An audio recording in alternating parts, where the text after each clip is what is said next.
We are writing for no human and labor trafficking.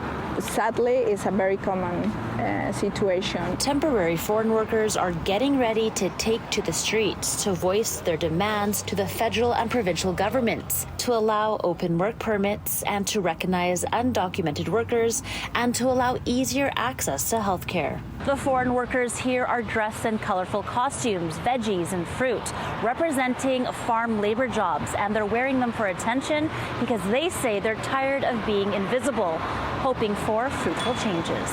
I didn't have payment for overtime. They abused, and it's a very common situation. Cecilia Moreno says her company originally hired her as a designer, but was put to work as a general laborer.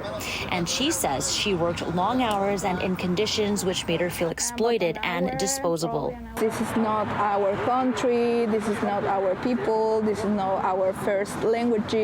I prefer to have rights.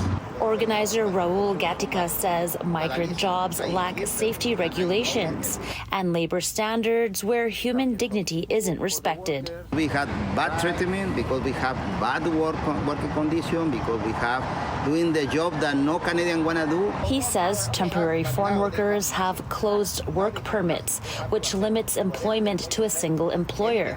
And he says that can cause workers to be exploited. Because if an employer treats badly a worker, the worker can go and choose another employer who treat them better. City News reached out to the federal government for comment on this matter, but they didn't get back in time for broadcast. But their website mentions if a temporary foreign worker feels they're being abused at work, they can apply for an open work permit for vulnerable workers. We're looking for a better life for the migrants.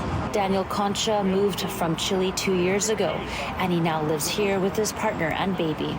15 hours every day, no day off, never pay me my overtime. According to the BC government website, temporary foreign workers are covered by the Employment Standards Act, and employers must pay time and a half for each hour worked over 40 hours. We are fighting for dignity as a person, as a worker, as a human being. In Vancouver, Angela Bauer, City News.